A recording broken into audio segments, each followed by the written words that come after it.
Today, we're uncovering a hidden piece of history, a story connecting Central Asia directly with modern Turkey. Our story starts with a puzzle, a Uyghur community in central Turkey, with roots going back 700 years. To figure it out, we've got to go back in time, following clues left behind by Mongol commanders. So back in the 13th century, the Mongols pushed west. They set up the Ilkhanate to rule Anatolia. And get this, Uyghur nobles were actually crucial for running this huge Mongol state as top officials. These Uyghur governors held a ton of power, and one of them, Zaheretin Mahmud, left us a major clue. All right, here's our first big piece of evidence. This mosque, built way back in 1334, it's got a secret. So, what's so unusual about it for a mosque in this region? The secret's in the stone carvings. You see that? The border of wolf heads? That's a direct link to Central Asian art. Totally unique here. So this wasn't just one guy's taste, it proves a whole Uyghur community was thriving here back then. But this governor was just the beginning. His story points to an even more powerful Uyghur figure. And that person is Sultan Alauddin Eretna. His name means jewel, and he definitely lived up to it. See, as Mongol power faded, Anatolia was pure chaos. Eretna stepped up and brought order and stability. With one decisive victory, he ended almost a century of direct Mongol rule right in central Anatolia. And he wasn't just some conqueror. Historical sources say he was a just, wise, and beloved leader. And this is key. His stable state basically created the foundation for the early Ottomans to eventually rise. Okay, let's jump forward a few centuries. In 1965, a new wave of Uyghurs began migrating to Turkey. And guess where they settled? The exact same region their ancestors had ruled. A crazy historical echo. This deep history gives them such a powerful sense of belonging. As one person put it so well, So you see, for them, it wasn't a move to a foreign land. It was truly a homecoming. What we're left with is this incredible 700-year-old story of resilience, just hidden in plain sight. It really makes you wonder, right? How many other hidden histories are out there, waiting to be found? so what in the world does a small town in modern-day Turkey have to do with the ancient Uyghur people of Central Asia? Well, the answer is this incredible forgotten story, a 700-year-old tale that connects these two worlds in a way you'd probably never guess. It's a fantastic question, right? Because on the surface, East Turkestan and Central Turkey, they seem like they're worlds apart. But what if I told you there's a link, a really deep historical bond that's been hiding in plain sight for centuries? That's right, this isn't something recent. We're about to jump in a time machine and go back 700 years to uncover this hidden chapter that, honestly, kind of redefines the history of Anatolia. But our story doesn't start in the distant past. Nope, it starts with a modern-day puzzle, a clue that's sitting right there in the middle of Turkey today. Just think about that for a second. A town named Uyghur. How did it get that name? Are the people there connected to the Uyghurs of Central Asia? The fact that this town even exists is our first major clue, and it points us toward a much, much bigger story. So, to get some answers, we've got to rewind the clock, way back. We're talking the 14th century, a time of just massive change and chaos all across Asia. Okay, so here's the quick setup. It all kicks off in the 1200s. Genghis Khan's empire is expanding like crazy, and he's using highly skilled Uyghur administrators to help run the show. After the empire fractures, a Mongol state called the Ilkhanate takes over Anatolia. But check out this key date, 1335. The Ilkhanate completely collapses, and suddenly there's this huge power vacuum. And that's when a pretty brilliant Uyghur commander decides to step in and fill it. And this is our guy, Alauddin Eretna. He wasn't just some soldier, he was a top-tier Uyghur general in the Mongol army. And his name, Eretna, is fascinating all by itself. It comes from the Sanskrit word for jewel, which tells you so much about the incredible cultural crossroads these people were living at. And wow, was he effective? Eretna didn't just grab power, he earned it. He won this major battle at Karambuk that basically kicked the Mongols out of central Anatolia for good. And the local Turkish people, they didn't see him as some foreign invader. They saw him as someone who brought back order and justice. He built a state that was actually known for being stable and fair. So the key takeaway here is this Uyghur-led state was a beacon of peace in a really chaotic time. Now, you might be asking, how do we really know all this? Well, this isn't just a legend. The Eretnites left behind cold, hard evidence. Evidence you can still see and touch today, literally carved into the stone of central Turkey. I mean, you can literally trace their influence through the mosques, the tombs, the schools they built. These buildings tell a story of this really unique cultural fusion that you don't see anywhere else. And this quote just says it all. Inside a mosque from this period, you find something you would absolutely not expect: wolf heads. Now, the wolf is a powerful symbol in pre-Islamic Turkic and Central Asian culture. Finding it carved into an Anatolian mosque, that's like a huge flashing sign pointing straight back to its builder's origins. This is where you can really see the difference. Traditional Anatolian art focused on things like geometric patterns and calligraphy. But the Bunyan Mosque, which was built in 1334 by a Uyghur governor, mixes all of that with these ancient Central Asian symbols. It's the perfect visual of two cultures blending together. And it wasn't just a one-off thing. They built their legacy right into the landscape. From the Kushk Megrese, which is the final resting place for Eretna's whole family, to tombs for his commanders and other nobles. For centuries, this physical proof was all there, but the story behind it, that was mostly forgotten. Well, until the modern era. So for hundreds and hundreds of years, this history was just buried. But then, in the 20th century, the story comes full circle in the most unbelievable way. Okay, let's fast forward almost 600 years. The year is 1965. The world is a completely different place. But this ancient connection, it's about to be rediscovered. So in the mid-20th century, a group of Uyghur refugees are forced to flee their homeland. After a really tough journey, their leaders reach out to Turkey for help, and Turkey says yes, accepting almost 2,000 refugees. And get this, where do they decide to settle them?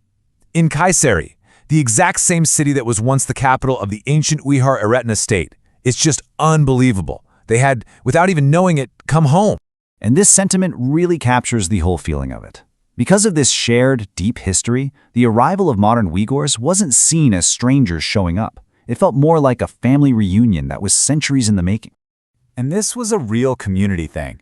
You had local Turkish citizens like this lawyer Nevzat Turkten, who just stepped up big time.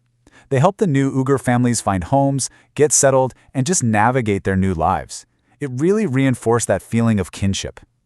So when you put it all together, the ancient sultanate and this modern migration, you realize you're looking at a single, unbroken story that stretches clear across 700 years. This table just lays it all out so perfectly. In the 14th century, you have the Eretna Sultanate bringing stability and this unique cultural fusion. Then, boom, jump to the 20th century, and a modern migration reestablishes a Uyghur community right in that same heartland. And that brings us to today, where we're rediscovering this incredible 700-year-old bond. And here's why this is so important to the bigger picture of history. The Eretna state wasn't just some placeholder kingdom.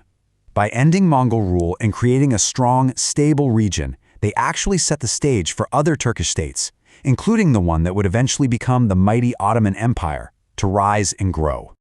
And all of this leaves us with a pretty powerful thought. For those Uyghurs who arrived in Kayseri back in 1965, they weren't just finding refuge. They were reconnecting with a piece of their own past, a history literally etched into the stones around them. It really makes you wonder, what does it truly mean to be from somewhere? And kind of place you've never been, still, somehow, be home. Welcome back to The Deep Dive, where we take your specialized information stack and turn it into actionable, deeply satisfying insight. Today we're doing something a little different. We are. You probably feel like you know the history of Anatolia, right? The Seljuks, the Byzantines, and of course, the huge centuries-long story of the Ottomans. The greatest hits, so to speak. Exactly. But today, we're zooming in on a historical blind spot.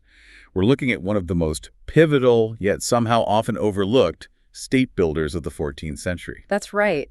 Our mission today is to trace this continuous 700-year journey of the Uyghur communities in Anatolia.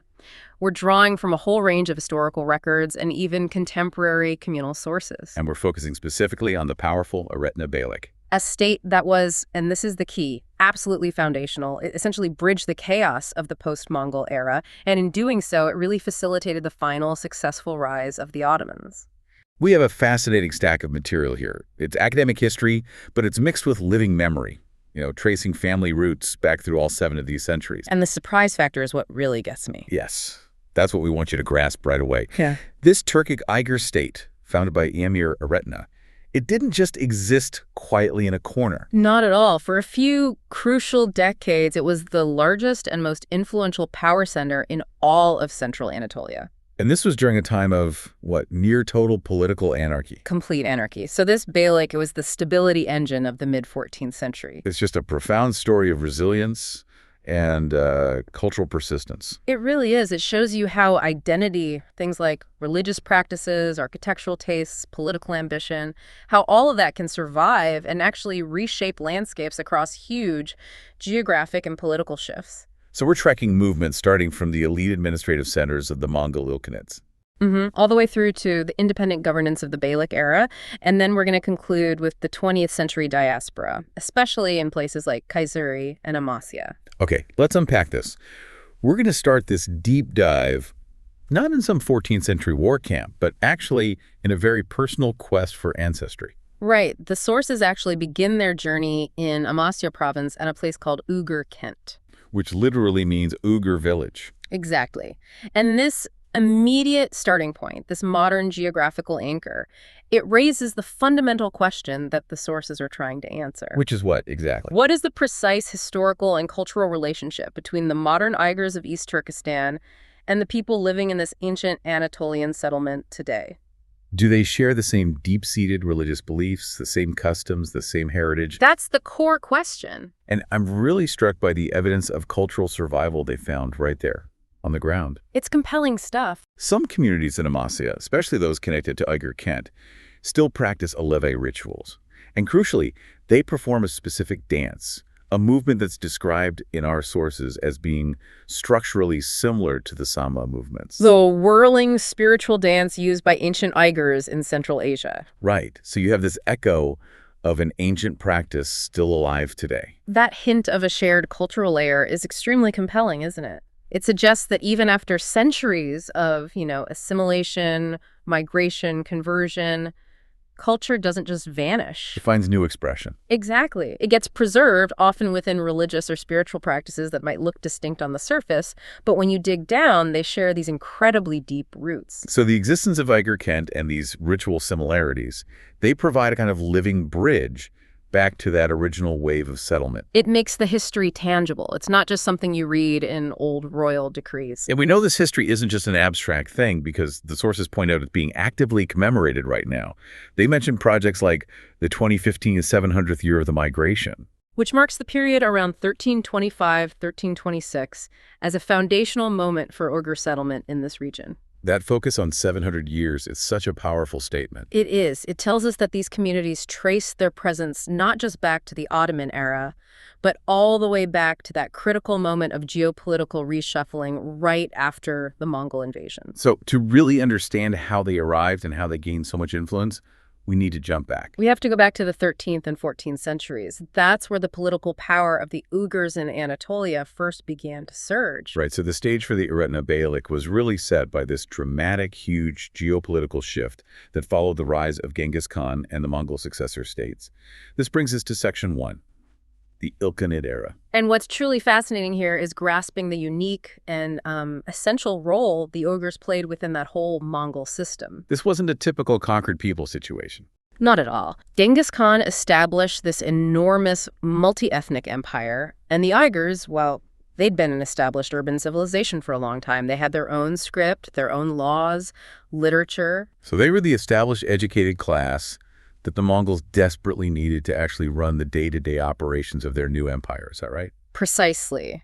They were crucial allies and collaborators. In terms of bureaucracy and literacy, they were often considered culturally superior to the Mongol military leadership. So this status allowed them to occupy these vital administrative and military positions all across the empire. Absolutely. The sources confirm they served as high-ranking civil officials, umaras, and as powerful commanders, sirkurds, right within the Mongol administrative structure. So when that massive Western campaign began, the one that really defined the 13th century, Uyghurs weren't just a minor ethnic group along for the ride. They were integral, the backbone of the organization in many ways. Uyghur commanders and soldiers were key parts of the Mongol forces that just swept through Western Asia. This includes the campaigns that took Baghdad and, critically for our story, established the Ilkhanid dynasty. Yes, the dynasty that ruled Persia and most of Anatolia from 1256 to 1336. So the Uyghurs arrived in Anatolia not as refugees or simple settlers. They arrived as members of the ruling military and political class. And that distinction explains their incredibly rapid ascent to power. It's the whole story right there. That sets the context for the political instability in Anatolia. The sources highlight the situation after the devastating Battle of Kozada in 1243. The Seljuks were absolutely crushed by the Mongol armies, but the Ilkhanids made a very peculiar political choice afterward. It was a very pragmatic, calculated decision, wasn't it? Very. They defeated the Seljuks thoroughly, but they chose not to immediately abolish the Sultanate. Why not? They kept the Seljuk sultans on as political figureheads. This allowed them to collect taxes more efficiently, and it maintained a kind of fragile sense of legitimacy among the Anatolian people, who were used to Seljuk rule. So it kept the social fabric from completely snapping. But politically, the Seljuks were just puppets. Help me connect the dots here. If the Seljuks were still technically in charge, how did the Uyghurs get to such a high-level executive position? Well, that hollow structure didn't last very long. By the end of the 13th century, the Ilkhanids realized that relying on puppet sultans was just inefficient. So they started to install their own people. Exactly. Powerful general governors known as Umumi Anadolu Velaleri. And these governors, often drawn from the Mongol elite or trusted administrative allies like the Uyghurs, they exerted direct control over everything. The vast tax revenues, the military forces, they completely sidelined the Seljuk dynasty. So these governors were the ones with the real power. And they had every incentive to turn that power into independence the moment the Mongol center started to weaken. Exactly. This structural flaw was the seed of all the later Beyliks. These powerful governors were basically regional monarchs in waiting. And they were frequently trying to rebel against the central Ilkhanid authority. All the time. This political fragmentation set the stage for independent Turkish states, including Eretnas. But first, we have to look at the key figure who set the precedent for this Uyghur dominance. And that's Zahirettin Mahmud. Zahirettin Mahmud. Let's focus on him. He served as governor of Anatolia just before Eretna. From roughly... And why was he so influential? Mahmud was a figure of phenomenal status. And his lineage, it just speaks volumes about how integrated the Uyghur elite were in the Mongol power structure. He was the son of Isan Timur, a key emir who served during the reigns of two major Ilkhanid rulers, Olkedo Muhammad and Abu Said Bahadur Khan. To be the son of a figure like that meant you were deeply, deeply rooted in the halls of power. And crucially, he was confirmed to be of Uyghur descent. He was appointed governor of Anatolia during the reign of the last great unified Ilkhanid Khan, Abu Said Bahadur Khan. So he was at the top of the chain right when things were about to fracture. And the sources give us this brilliant, tangible anecdote that roots his family history specifically in the physical landscape of Kayseri. It makes his power concrete, not just theoretical. You're talking about the name of his father, Techukazul. It's a fascinating link. Takyakazul translates directly in ancient Turkic as red gold. Red gold. And remarkably, historical records show there was an entire neighborhood and a mosque in Kayseri named after him, Takyakazul. Wow. Now, the mosque was later demolished during some neighborhood redevelopment, but the fact that a whole district was named after the father of this powerful Uyghur governor just highlights the foundational, enduring presence of their family. This wasn't just some political appointee passing through. No, this was a dynasty planting roots. It really shifts the historical perspective, doesn't it? We're not talking about fleeting officials. We're talking about Uyghur commanders and administrators who were literally owning the land, administering huge provinces, and engraving their names onto the physical geography of Anatolia. And that deep administrative presence leads us directly to how they express their identity through permanent structures. Having established their political and residential presence, we can now turn to Section 2, where we see how this culture and heritage were physically manifested in stone. And Zahirettin Mahmud didn't just govern, he left a monumental architectural legacy. We're moving to the Bunyan Ulu Mosque in the Bunyan district of Kayseri. This mosque, commissioned by Mahmud, is just a crucial piece of evidence. The inscription dates its completion to 1334 CE, so it's a contemporary monument right at the cusp of that shift from Ilkhanid rule to independent Turkish states. The inscription proves the date, but what really captures the imagination is the ornamentation on the entrance portal. I mean, we are used to seeing intricate geometric or calligraphic patterns in Islamic architecture. But here, the sources highlight something completely different. Indeed. This mosque is maybe the most compelling piece of evidence we have for that enduring Central Asian heritage in Anatolian architecture of that era. So what are we looking at? When you examine the decorative motifs on the entrance portal, you find these combinations of geometric patterns interwoven with these striking animal heads. Animal heads. Yes. They're described in the sources as stylized wolf heads or griffins. Sometimes they're collectively referred to by the Turkic term Kırkbaşları. Okay, let's pause here. Why is the presence of wolf heads or griffins specifically so historically significant in a mosque? It's a powerful cultural intrusion. Wolf heads are simply not standard repertoire for 14th century Anatolian mosque design. Right. They are deep, profound, symbolic elements that connect directly back to the spiritual world of the ancient Turkic peoples of the Altaic Mountains, the ancestral homeland of the Uyghurs. So it's a direct link back. The sources explicitly state that these motifs are reminiscent of representations you find in rock and cave paintings of their nomadic ancestors. This is an official, high-ranking Muslim official building a house of worship and embedding a deep-rooted pre-Islamic Uyghur symbolic heritage right into the structure itself. It's a statement of origin carved in stone. A visual language asserting, we are the administrators, we are Muslim, but our cultural memory comes from the East. Absolutely. And the sources note that this depiction of the wolf or griffin motif really flourished during the Ilkhanid administrative period. It continued into the immediate post-Ilkhanid states, like Eretna's. So it's a distinct artistic phase. It is, one where Central Asian totemic symbols were actively integrated into new Islamic forms. We also find variations of this motif in other significant structures of the period, like certain complexes in Konya. It reinforces that this was an active, regionally recognized artistic movement linked to the Mongol and Uyghur elite. There's also that curious detail about the mosque's location.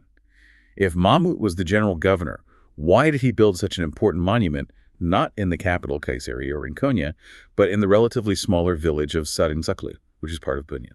The location choice is highly suggestive, and the sources invite us to speculate. A bit of a puzzle. It is. Building a massive mosque requires funds, resources, and most importantly, local support and a congregation. This choice strongly implies the presence of a significant local Uyghur military or civilian community right there in the Bunyan area at the time. A community that served as his base of power. A crucial base of power for his administration. He was perhaps cementing his legitimacy and providing a central place of worship for his own people, rather than just focusing on the visibility of the regional capital. It gives us a geographical focus for this community's presence in the early 14th century. That cultural confidence and deep-rooted presence set the perfect stage for the political leap to independence. And for that, we turn to the towering figure who succeeded Zahirettin Mahmud, the man who founded an entire state, Emir Eretna. Section 3 brings us to Emir Eretna, the founder of the Eretna Beylik, who reigned from 1336 to 1353. Mahmud was an administrator and a builder. Eretna was a sovereign. Eretna was thrust into prominence right when the center failed. After Zahirettin Mahmud was forced to flee Anatolia to seek refuge in Egypt around 1334. Which is a whole other story. It is. Eretna, who had been a loyal, high-ranking officer under him, was the most qualified person left on the scene to manage the incredibly volatile situation in Anatolia. He had the military authority, the administrative experience, and the right network. I find his name so evocative. The etymological deep dive that the sources provide really brings the man to life. It really does. The name Eretna is derived from the Sanskrit word Ratna. Ratna. That word had traveled and entered the ancient Uyghur language long before this time, and its core meaning is jewel or gemstone. It often carried the connotation of nobility or high value. Sometimes it was interpreted in Turkic culture as describing a person who possesses a valuable or noble body or character. It just speaks to a deep, educated heritage. Eretna initially served under the last great unified Ilkhanid Khan, Abu Said Bahadur Khan. But when Abu Said died in 1335, the unified Ilkhanid power structure just imploded. Yes, leading to a decade of infighting between all these different regional warlords. This is a critical moment. It is. The Ilkhanate state dissolved into several squabbling factions, creating a massive power vacuum across Persia and Anatolia.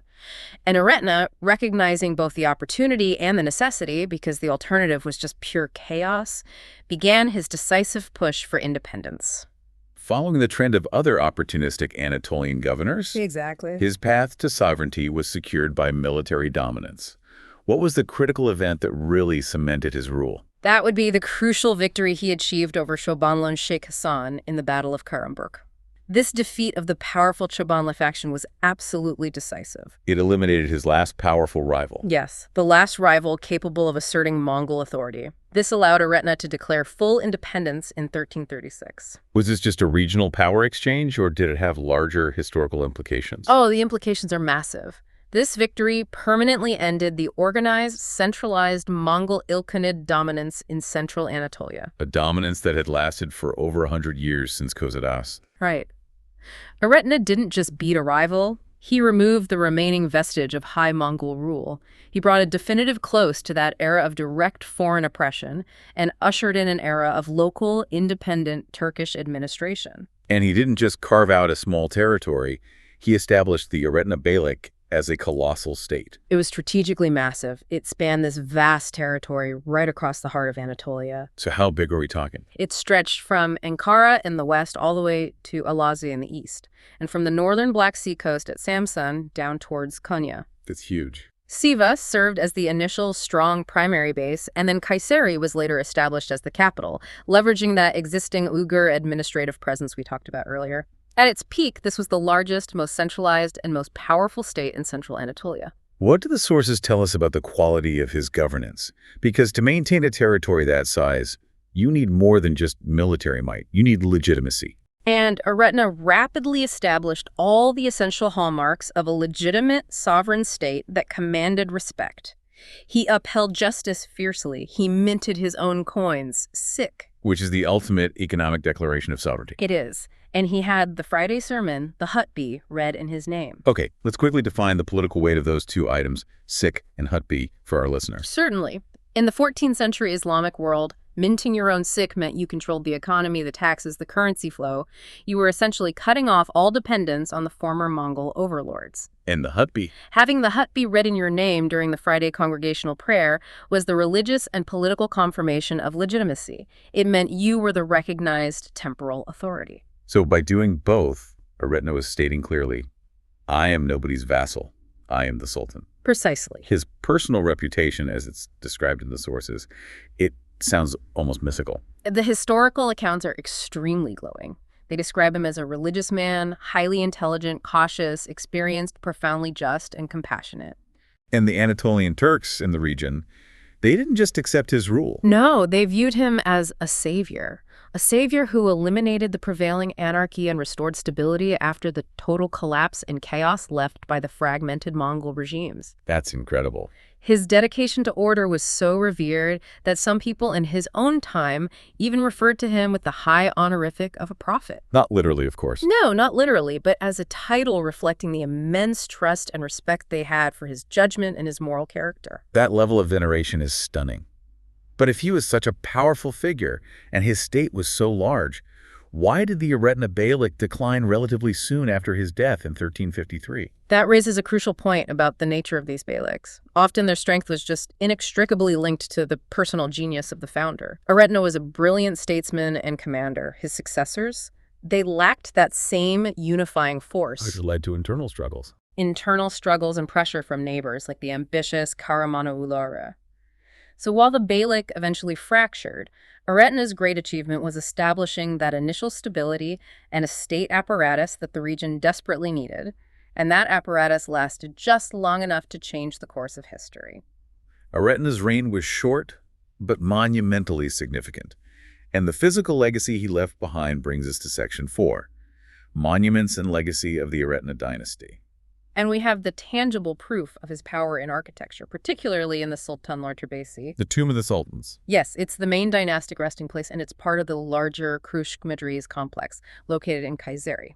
Eretna built this complex. It was initially constructed for his beloved wife, Sula Pasha Hatun. Or Doza Hatun, as she's referred to by some contemporary travelers. Right, she passed away in 1349. By building this, he was signaling the establishment of a lasting Uyghur dynasty in Anatolia, even if that dynasty didn't end up enduring for centuries. Exactly. The tomb complex eventually became the burial site for Eretna himself, his wife, and later sultans of the dynasty, which is why it earned that name. It was a statement of permanent rule. And Eretna wasn't just a patron of building, he was a patron of learning. Yes, the sources really emphasized that devotion to scholarship and justice, which really underpinned his entire administration. He was known for consulting extensively with scholars and religious figures. He recognized that statecraft required intellectual backing, not just military might.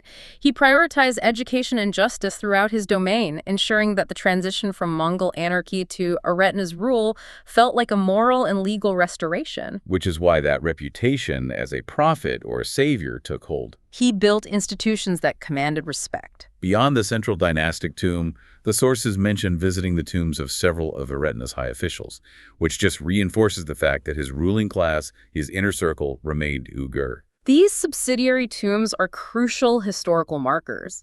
If we look at the tomb of Emir Erdomush, one of Eretna's most trusted emirs, his name itself strongly suggests Uyghur descent. So it shows that continuity of power from the Mongol administrative elite right into Eretna's independent state. It does, and his tomb inscription dates his death to 1348. And then we also have Emirzade Mehmet and Emir Ali. Emirzade Mehmet's tomb from 1345 CE is structurally fascinating. It's built in an L-shaped plan, which reflects this blend of architectural styles that was emerging in the region, a mix of surviving Seljuk traditions and new Central Asian influences.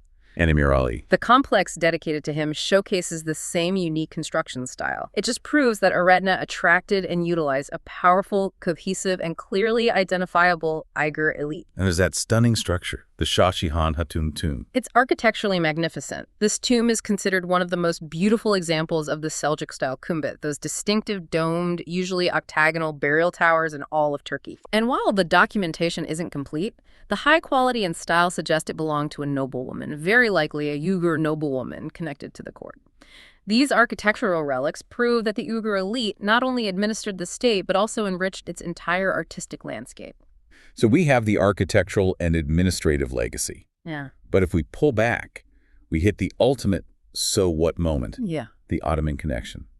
This is where Eretna's Beylik shifts from a short-lived kingdom to a pivotal historical necessity. This is the most profound insight our sources offer. By successfully defeating the remnants of the Ilkhanids, specifically that decisive victory at Karambuk, and establishing this massive ordered state in the heart of Anatolia, Eretna created an indispensable protective shield. He acted as a massive buffer state. Precisely, he restored the central administration.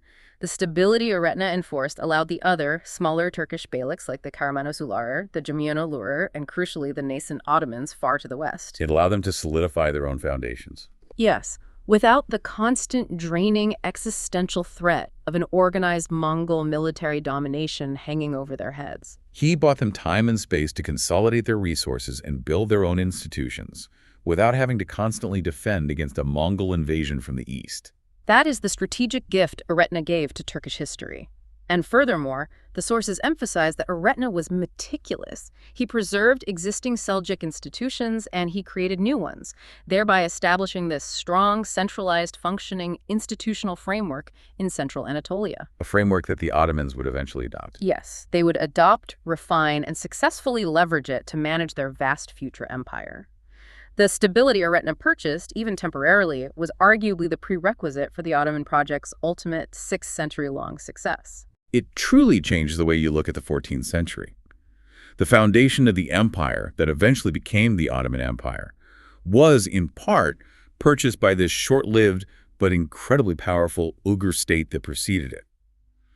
Now, we're going to jump ahead nearly 6 centuries because the history of Uyghurs in Anatolia is not just a 14th century chapter. Not by a long shot. Section 5 marks the transition to the modern era, marking the second significant wave of Uyghur settlement in Kayseri, starting specifically in the 1960s. And this modern wave really highlights the enduring ethno-cultural connection between the peoples of East Turkestan and Turkey. It's often encapsulated by that phrase, two states, one nation. So what was the context for this modern wave? It was geopolitical and humanitarian.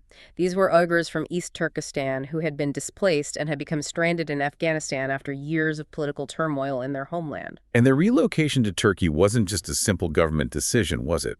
It was driven by high-level political advocacy. It was.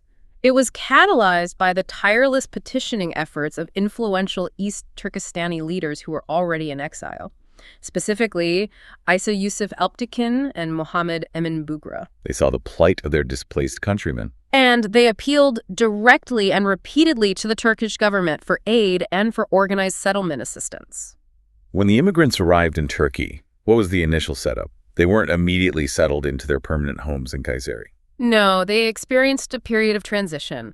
The initial arrival saw the immigrants temporarily housed in the Sivas Hotel, where they stayed for a significant period while logistics were sorted out and permanent housing was prepared. And then they were settled in the Sumer area of Kayseri. Right. And interestingly, this area was chosen because it was largely undeveloped land at the time, which allowed for the construction of specific communities tailored to their needs. How was this new community received by the local Kayseri population?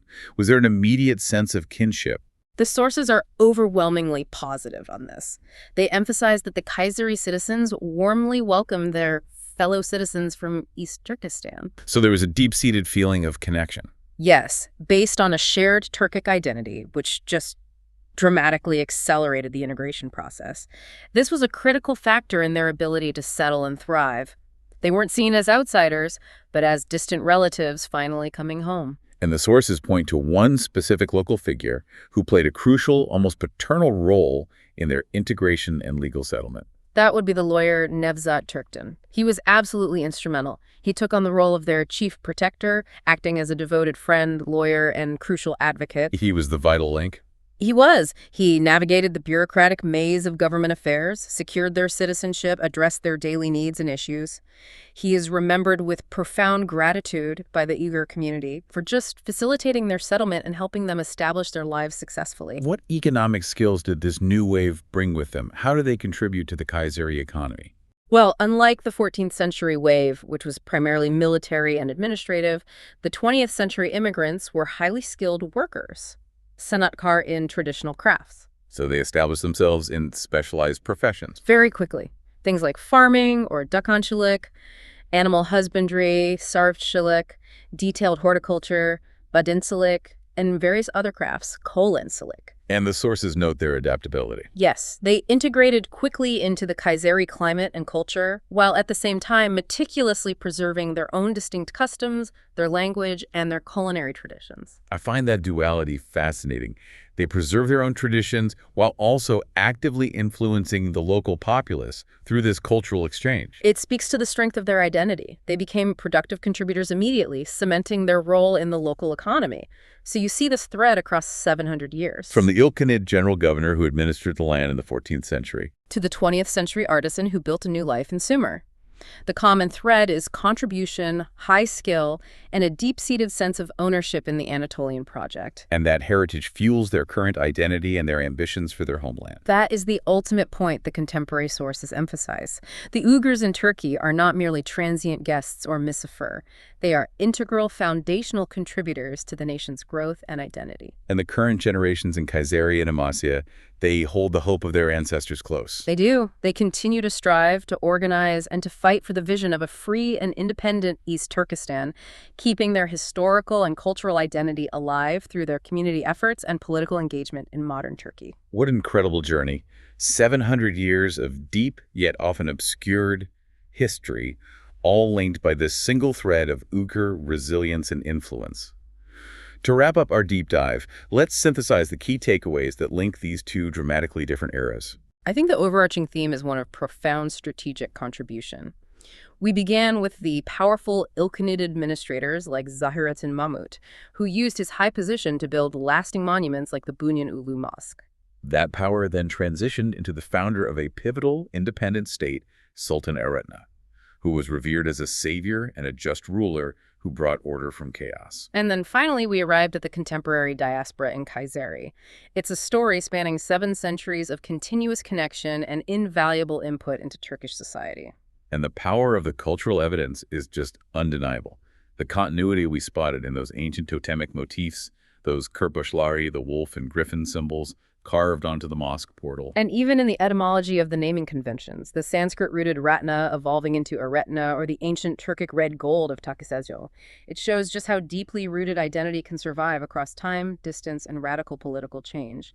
These symbols inform the art and administration of new states. It forces us to revise the standard narrative of Turkish unification.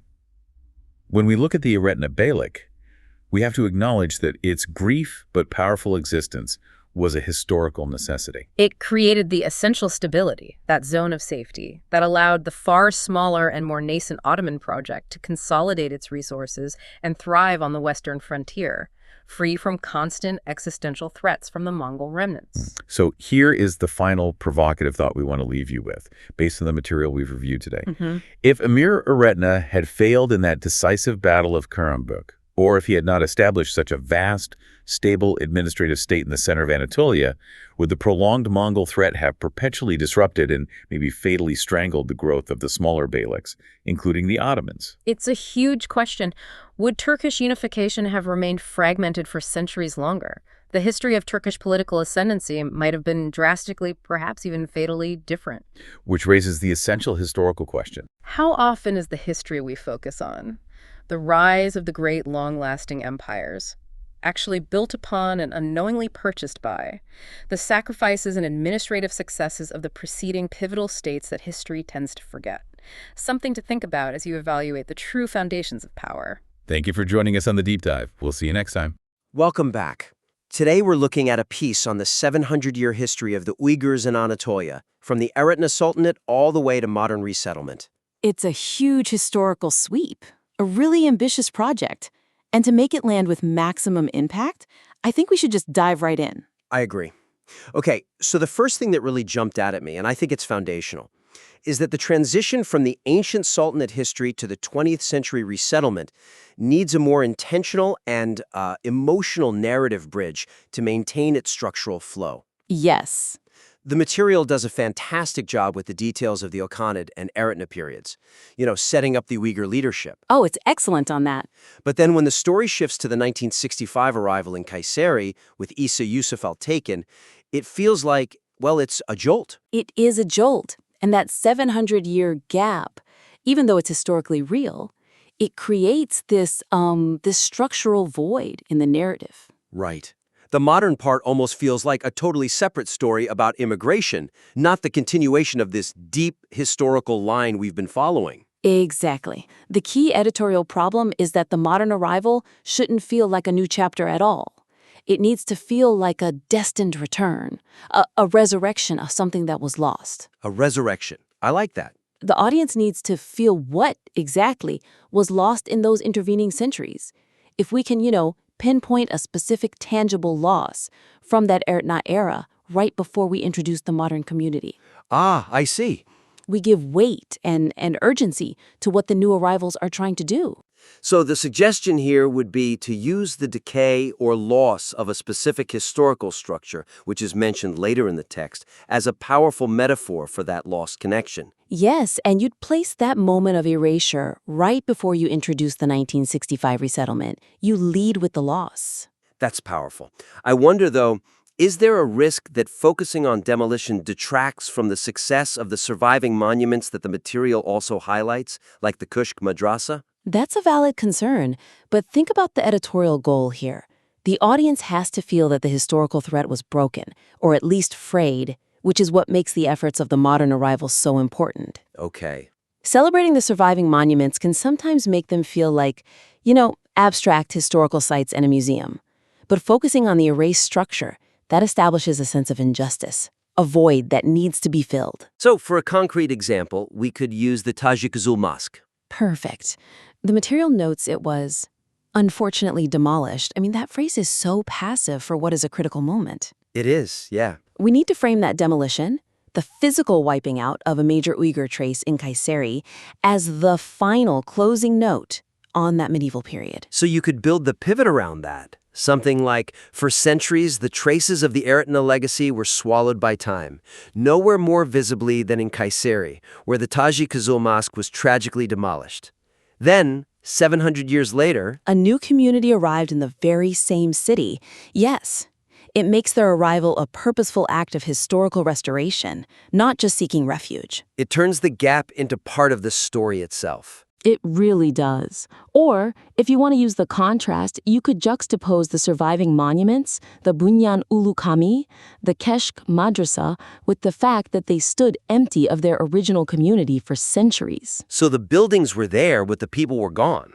Exactly. The community that built them had vanished into the wider population, so the new arrivals aren't just finding history, they're re-inhabiting it.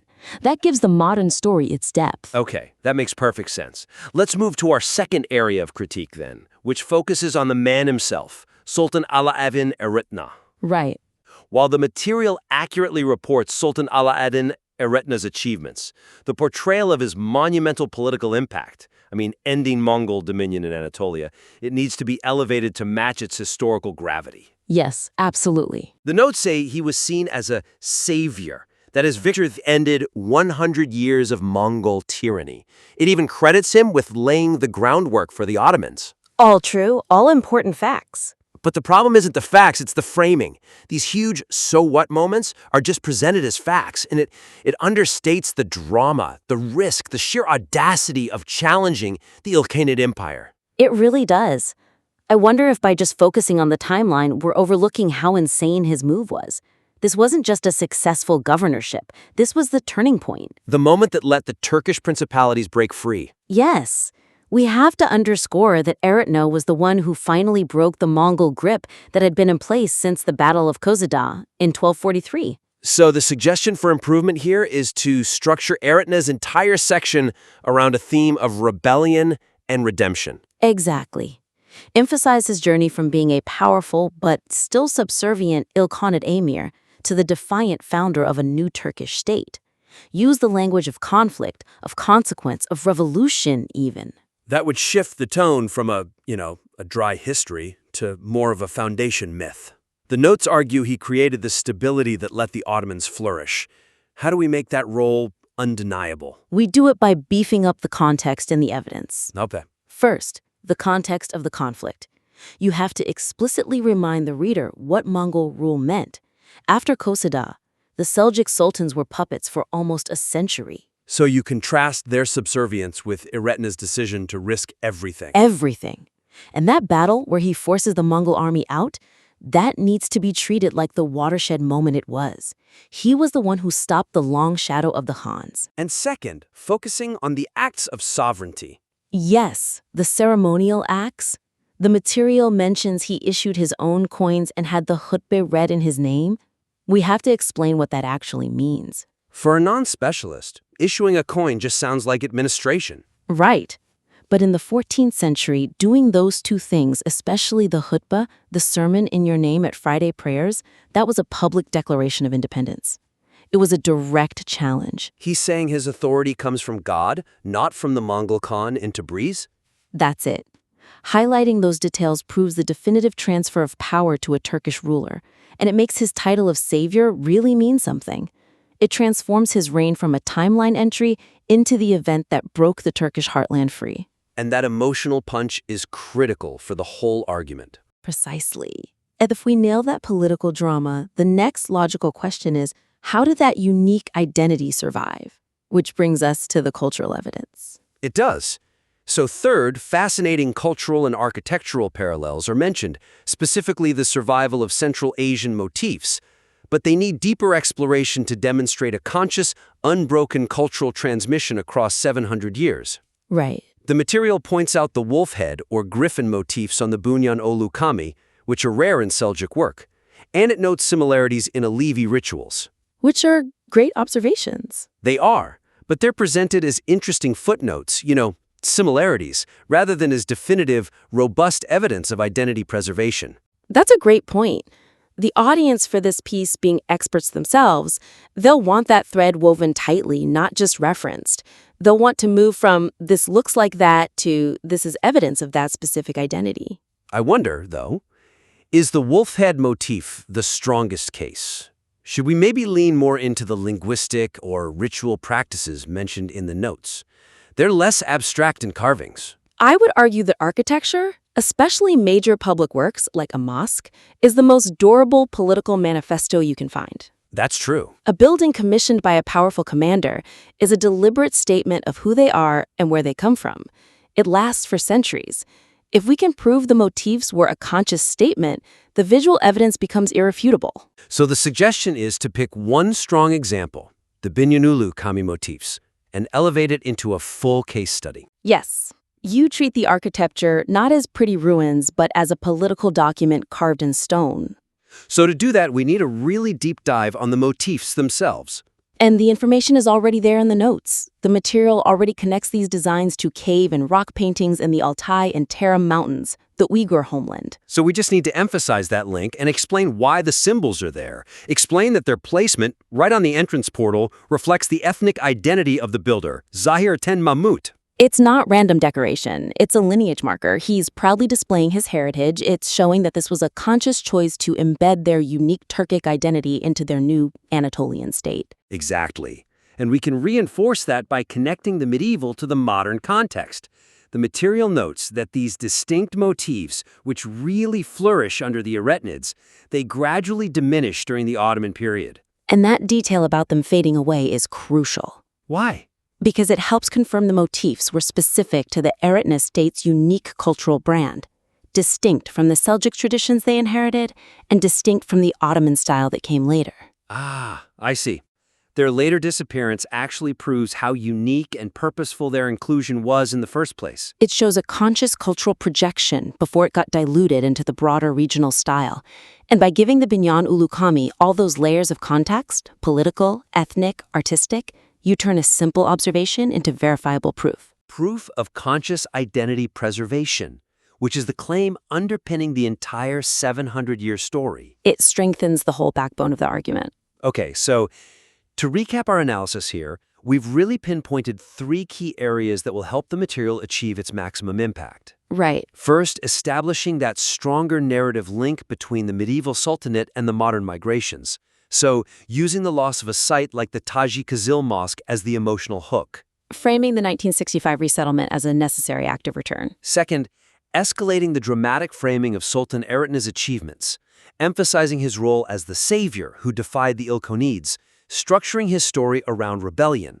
And using those sovereign acts like the currency and the hutba as concrete proof of the power transfer. And finally, deepening the analysis of the Central Asian cultural motifs in the architecture, specifically at the Bunyan Ulu Kami.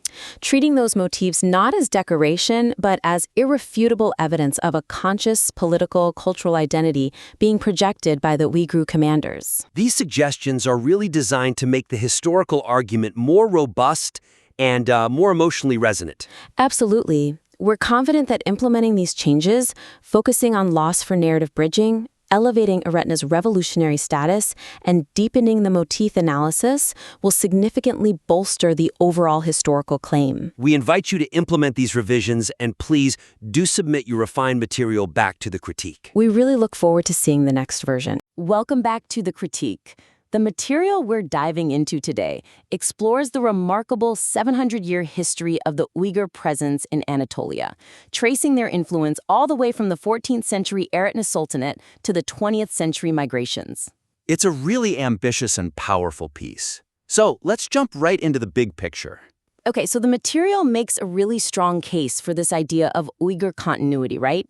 It spans from the 14th century Eretna state all the way to the 1965 resettlement in Kayseri. It does. But, and this is the first big point, the transition between those two eras is, well, it's incredibly sudden. Yes, it creates a kind of conceptual whiplash. Exactly. The material should really establish a clear thematic bridge between the early political history of the Eretna era and that modern Kayseri settlement. We need that to maximize the impact of the 700-year continuity. Right now, we just state it as a fact, but you don't really feel the weight of it. Precisely. And I think that's the core weakness here. The narrative structure, it just shifts so abruptly. It really does. You're deep in the 14th century, talking about figures like Emir Erdoğmuş, looking at these grand tombs. These Seljuk-style monuments? And then boom, without any warning, you're catapulted 600 years forward. And you land right in 1965 with İsa Yusuf Alptekin and Nevzat Türktekin organizing the migration. And the audience is left to connect those dots entirely on their own. It just diminishes the power of that Uyghur to Uyghur concept. It really does. So the suggestion here is to explicitly link the political geography to the cultural memory. So using the location itself as the bridge. Exactly. The modern diaspora settled precisely where the first historical Uyghur state flourished. That's not just a coincidence. It should be the narrative spine of the piece. So the goal is to make the 1965 settlement feel less like a practical choice of, Sumer's empty fields and more like an echo. An echo of history. That's a perfect way to put it. But I can see a potential challenge there. If you frame it as this sort of inevitable return. Right. Do you risk sounding too deterministic? I mean, this was a real painful migration, a refugee crisis. Overemphasizing historical destiny might minimize the human tragedy of it all. That's a very fair point, a valid structural challenge. But the suggestion isn't to erase that political upheaval at all. It's to contextualize it. Exactly. To contextualize the location of the settlement. The weakness right now is that Kayseri is treated like a blank slate for the modern settlers. When it's anything but. It's a slate that's already been written on. So the suggestion is to infuse that modern location with the memory of the Eretna period. We have to use that powerful irony that after centuries they landed back in the geographical heartland of their 14th century sovereignty. Okay, so you're turning a logistical relocation into an event with real historical resonance. How would we do that? How do you give it that gravity? Well, for example, when discussing the 1965 migration to Kayseri, specifically the community near the historic Teji Kızıl Mahallesi, you frame it as a symbolic return? A symbolic or historical return to the political heartland of the Eretna Sultanate. You highlight that Kayseri was Eretna's capital. It was a center for key figures like Zahir-ad-Din Mahmud. That connection gives an almost spiritual gravity to the whole event. That's very actionable. So instead of just describing them getting off the trains and adopting, you could open the scene with something like, go on. As the Uyghurs stepped onto the platform in 1965, they weren't just seeking empty land. They were, perhaps unknowingly, reclaiming a legacy in the very city Sultan Eretna had made his capital 7 centuries before. Yes, exactly. That one sentence closes the 600-year loop instantly. You anchor the modern struggle in the glory of the past. You could even focus on that name, Teji Kızıl, and explain how it points directly to that 14th century presence. You have to. You use the fact that the modern community was right there, near the historic centers of the Uyghur elite. Suddenly, the place itself becomes a character in the story. And that reframing totally changes the weight of the entire second half. It really does. Okay, moving on. I want to talk about the architectural details because this part of the material is just fantastic, so original. Oh, I agree. The bit about the wolf head or griffin motifs in the Bunyan Ulu Kami, it's incredible. And the connection to Alevi rituals in Amasya? Fascinating stuff. And that unique cultural syncretism, it's such a high-impact element. It has to be elevated from just an observation into a central proof point of their enduring identity. Because the Uyghur right now is that it's treated almost like a curiosity, right? It says these Central Asia motifs attracted attention because they look like Altai cave paintings. But it doesn't dig into their survival in a major, state-sponsored 14th century Islamic structure. That's the amazing part. And then it just briefly mentions that they faded away in the Ottoman era using that phrase, suslaşkanlık. Yes, suslaşkanlık. It's a great word. It means a sort of quietude, a standardization, a move away from regional distinctiveness toward a central Ottoman style. So the suggestion is to use that contrast. Eretna versus Ottoman. Absolutely. Use the contrast between the Eretna period and the subsequent Ottoman suslaşkanlık to really emphasize Eretna's distinct cultural and political independence. Because the survival of these motifs in a place like Bunyan Ulu Cami isn't just decoration. Not at all. It's compelling evidence of a retained, separate Central Asian identity in the 14th century. the architectural choice becomes a political statement. It shows Eretna was willing, maybe even proud, to incorporate pre-Islamic Turkic iconography into state-sponsored religious architecture. Which is a massive act of cultural defiance. You have to imagine the sheer political courage it took back then. To carve a clear pre-Islamic symbol, something tied to shamanistic traditions, right over the door of a state mosque. It's not just decoration. It is shouting your independence. It shows a profound acceptance of this synthesized, syncretic identity that was totally unique to Eretna's rule. So how do we make this into concrete, undeniable proof for the listener? Okay, so when you're discussing the Bunyan ul Jami motifs, the wolf heads called griffins, you contrast that flourishing, the 1334 inscription, with the later decline under the Ottomans, that Sıslashganlık. You use the motif as a visual shorthand for the identity Eretna was protecting. A visual shorthand, yes. And you have to ask why. Why were these zoomorphic symbols, which are clearly related to Altai drawings, not only permitted but sanctioned by the state? What does that say about the ruler's priorities compared to later, more centralized administrations? Exactly. The point is, they weren't just allowed. They were endorsed. And that proves the Eretna state had a cultural identity that was truly separate from its neighbors. That framing moves the architecture from being a historical curio to being absolutely central to the argument of sovereignty. It's fantastic. It gives you empirical visual proof. And that analysis of Eretna's independence, it leads perfectly to our third point. The assertion that Sultan Alauddin Eretna was a kurtarıcı, a savior. A pivotal figure, yes. The one who ended Mongol Ilkhanid control and paved the way for everything that came after, including the Ottomans. It's a massive historical claim, and it needs an impeccable foundation. And the significance of his achievement is undeniable. But to fully support that claim that he was a kurtarıcı, a deliverer, the material needs more detailed geopolitical context. We need to understand the opportunity for his rise. That's it.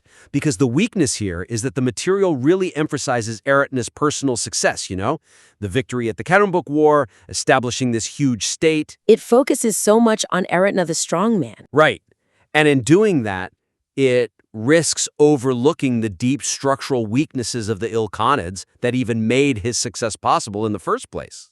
Is there a risk that he comes off seeming more like a lucky opportunist than the astute statesman he clearly was? I think so, yes. So the suggestion is to ground his declaration of independence in what was happening before, in the Ilkhanid fragmentation, the chaos, the internal rebellions of other governors. You have to show the systemic decay of Mongol authority, the vacuum that Eretna then stepped in to stabilize. Exactly. The material hints at it, mentioning Emir Tumtash seeking refuge in Egypt. That's a perfect example of the central authority just breaking down. So framing Eretna's move is strategically timed. He was capitalizing on the power vacuum created by the death of Abu Said Bahadur Khan. It shifts him from being a sudden conquering hero to a brilliant political undertaker who knew exactly when to make his move. And that strategic element is what validates the title of kurtarıcı. A true savior doesn't just win one battle. They stabilize chaos. They build something lasting. If he were just a warrior, the state would not have survived him. So we need more concrete examples of his political maneuvering. We do. Before you even get to the Karambuk War victory, you need to expand on the volatile environment of the Umumi Anadolu Valileri, the general governors. Show how Eretna's strategy was superior. You could highlight his calculated political moves. You absolutely should. Specifically mention his early action of gaining the trust of the Chobanli Sheikh Hassan, who was a major power player. And then strategically turning against the other powerful figure, the Jalairi Sheikh Hassan. Yes, that shows he wasn't just handed a moment. He was playing a very delicate and dangerous game of alliances. He inherited and then stabilized an anarchic, fragmented region. So by including that layer of geopolitical chess, you give far more weight to his title as a savior. He brought order to chaos. Precisely. It changes the narrative from Eretna won a war to Eretna was the only one capable of seizing the wreckage of the Ilkhanid state and building something new. And that makes his role in Turkish history far more significant.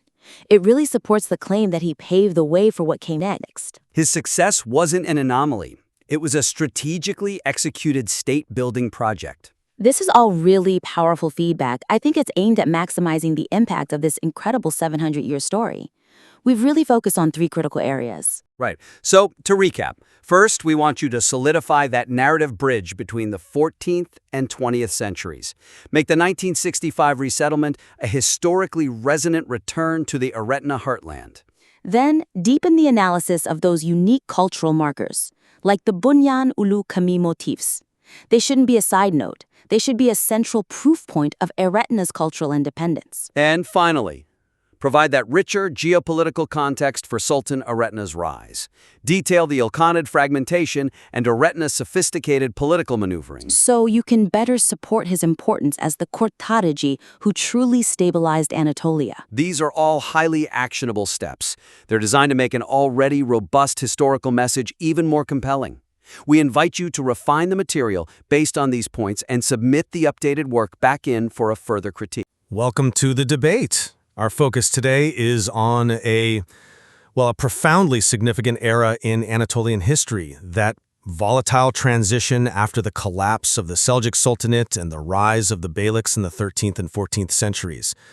The source material we're looking at makes this powerful connection, tracing an Uyghur presence in Anatolia across 700 years. And that story, that long story, really starts right here. It does. And if we're looking for the crystallization of that connection, the story of the Eretna Beylik is absolutely central.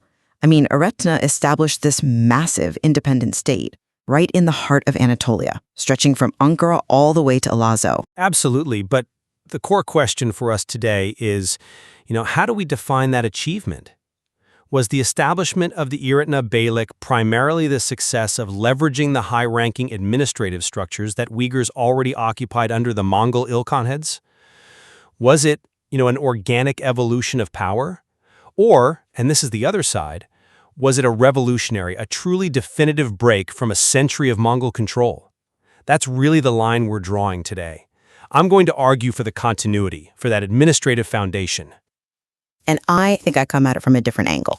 While acknowledging that foundation is necessary context, of course, I believe Sultan Al-Adin Eretna's historical weight rests almost entirely on his definitive act of liberation and the immediate, successful establishment of a just, sovereign Turkish state.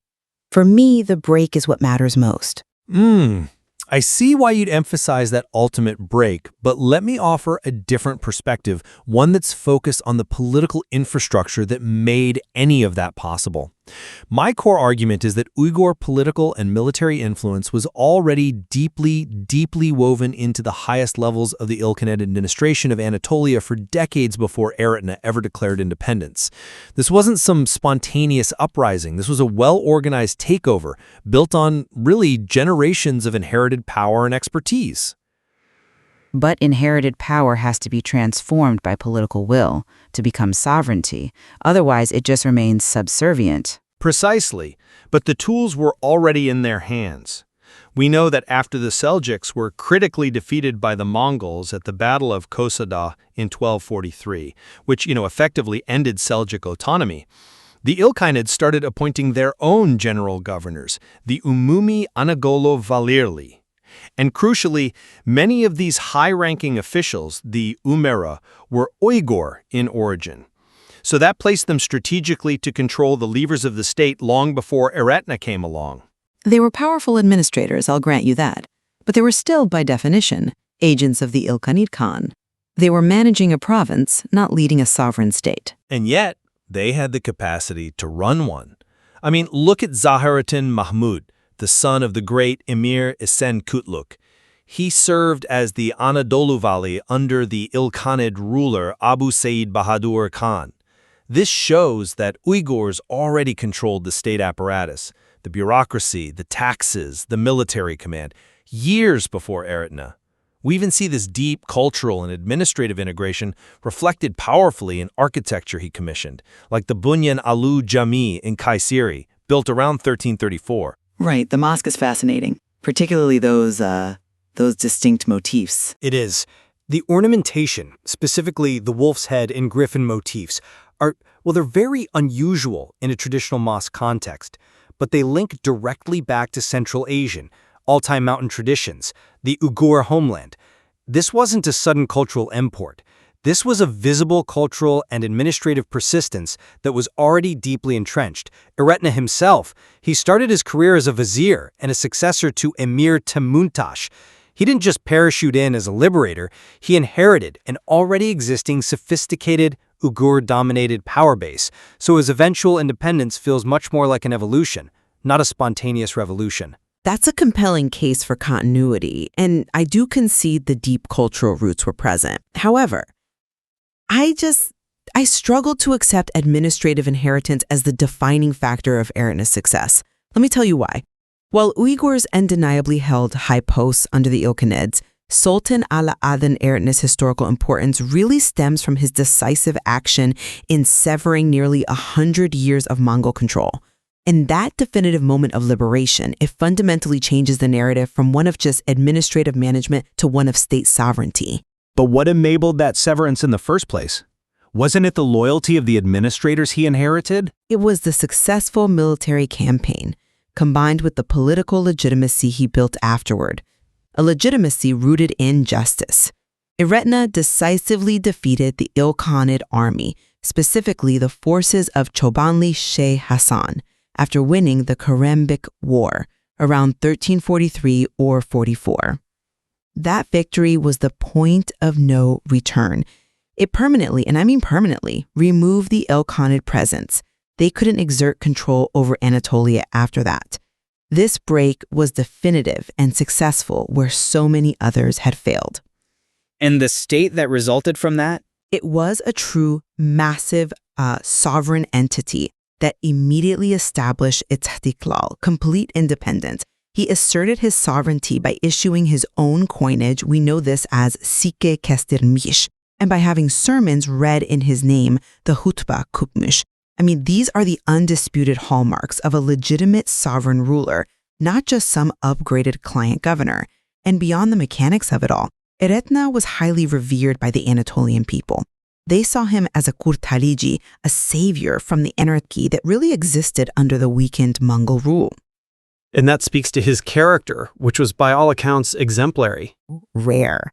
He didn't just inherit an office. He transformed it from a client governorship into a legitimate sovereign Turkish state based on principles of justice of adalet. And this foundational act of liberation created the vital political space for other beyliks like the Ottomans to flourish without the constant existential threat of Ilkhanid suppression. His legacy is defined by that revolutionary moment, not the bureaucracy he maintained. Okay, but we've established, and the source material confirms this, that attempts at rebellion by Ilkhanid volleys, they were frequent. They were, as the source says, suk-suks isyan ediyorlar, continually rising up. So if that was a common trend, what made Eretna's attempt different? If we discount the existing, deep-seated Uyghur administrative infrastructure he commanded, are we just left with the idea that he simply got lucky in battle where others failed? No, I reject the idea of luck. It was the overwhelming combination of his decisive military success and the consolidated popular and institutional support he managed to cultivate. Previous rebellions were often just localized bids for power, driven by opportunistic individuals. Eretna's success was defined by his ability to maintain trust and loyalty after the break, and to channel that existing Uyghur network toward a new, explicitly independent goal. But that is precisely my point. That loyalty wasn't accidental. It was ethnic and administrative. Eretna's success was fundamentally different because of the depth of the Uyghur network that was already entrenched under the Ilkhanids. Unlike previous rebels, Eretna secured the trust of key military and administrative figures. He had loyal Uyghur commanders and emirs like Emir Ardomush, whose tomb, his turbe, is still a known monument near Sayyid Burhanuddin Hazretleri. I agree that he had that institutional loyalty, but that loyalty was deployed for a revolutionary purpose. It was deployed to ensure administrative continuity. That deep institutional loyalty is what allowed Eretna to seamlessly ensure the continuation of established Seljuk institutions while creating his own state structures. The source material strongly suggests that this practice, this blend of inherited and new governance, is what undeniably informed the basic structures of the later, highly successful Ottoman state. He was a transitional figure who provided the administrative blueprint. That's a strong point on institutional stability. But focusing only on the continuity risks obscuring the political upheaval he caused. Let's go back to your architectural point. Zahireddin Mahmud's mosque in Bunyan, with its Central Asian motifs, and the Teji Kızıl neighborhood in Kayseri being named after his father, which means red gold in Old Turkic. I mean, it's a testament to those roots. This certainly shows a strong, visible Uyghur cultural connection operating within the Ilkhanid system. Right, so doesn't this deep cultural and administrative persistence suggest that the transition to Eretna's state was fundamentally fluid? That it was focused more on changing the nameplate of the ruling house, from Ilkhanid client governor to independent sultan, rather than representing a true seismic political transformation? The culture didn't change. The bureaucracy didn't change. Only the ultimate allegiance changed. I would frame it differently. While the cultural roots are undeniable, Eretna's successful political identity deliberately transcended that of a mere Uyghur-affiliated governor. His authority was based on adalet, on justice, and on being a loyalist to both faith, din, and nation, milli. He was appealing to the broader non-Uyghur Anatolian populace as a kurtariji.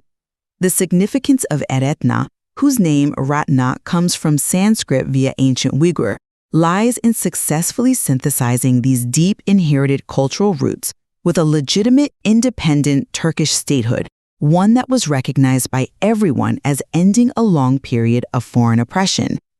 The cultural continuities served to ground the revolutionary political narrative in a local identity, making it palatable and legitimate for the masses. I'm not entirely convinced by that framing because it seems to emphasize the popular yet, fleeting elements of his reign over the enduring administrative framework. Let's talk legacy, which is really the ultimate measure. You rightly emphasize that Eretna's legacy is defined by liberation. By removing the Ilkhanid threat, he created the conditions for other Beyliks, including the Ottomans, to establish themselves. He even established his own dynastic burial place, the Sultan's tomb. Exactly. He was the necessary catalyst for the eventual unification and rise of the later Turkish states. But while the liberation is vital, we have to look at the consequence for his own state. The source material notes that his children caused the Eretna state to weaken dramatically after his death in 1352. The dynasty was short-lived. It failed because of internal conflict and external pressures. So his enduring legacy isn't the longevity of his dynasty, which was fragile, but the institutions he formalized. These were built upon the sophisticated administrative background of the Uyghur elite from the Almohadid period. He ensured the continuance of Seljuk governance while adding his own layers, a structural framework that informed the early foundations of the burgeoning Ottoman state. The administrative groundwork, inherited from his Uyghur predecessors under Mongol rule, is what truly lasted, not the sovereignty he briefly secured. I have to disagree that the institutional work is the primary legacy. If the Ilkhanid threat hadn't been eliminated, those institutional would have continued, sure, but they would have remained under foreign control, serving a foreign master. Eretna's legacy is defined by achieving sovereignty. That sovereignty was the necessary prerequisite for any lasting, truly Turkish state structure to thrive in that region. The fact that his dynasty itself failed within decades just proves that the initial revolutionary act of liberation, the military break, and the establishment of a state based on popular justice was his ultimate defining historical achievement. The institutions are secondary to the space he created for self-rule. It seems we agree on the complexity of the landscape, defined by both continuity and revolution, but we really frame the significance of each factor differently. I maintain that the sophisticated administrative expertise and the entrenched political networks held by Uyghurs under the Ilkhanids, demonstrated by figures like Zahireddin Mahmud and those cultural markers in Bunyan, were the indispensable foundation. Without that deep structure, Eretna's bid for sovereignty would have crumbled instantly, and he would have just been another failed rebel. And I would re-emphasize that regardless of the administrative foundation, Eretna's defining historical action was the successful military campaign that ended a century of Mongol dominance, establishing a revered state based on justice and sovereignty. His efforts successfully carved out the political and intellectual space required for future larger Turkish states like the Ottoman Empire to thrive. That is the lasting significance. He was the Kratarji first and the administrator second. Well, this discussion, I think, really illuminates the immense complexity of this pivotal historical transition. The 14th century in Anatolia was clearly a time defined both by deep cultural and administrative continuity, that visible Uyghur administrative presence, and radical political reordering, the establishment of the independent Eretna state. Indeed, and by dissecting Eretna's success, we better understand the layers of history in the region. The very existence of this historical narrative, rooted in evidence across central Anatolia, it just underscores that the Uyghur presence was foundational to the formation of independent Turkish statehood. It demonstrates the profound and continuous nature of that 700-year connection the source material highlights, a history that, as we see, carries right through to the 1965 resettlement of East Turkestanis in these same regions of Kayseri and Amasya.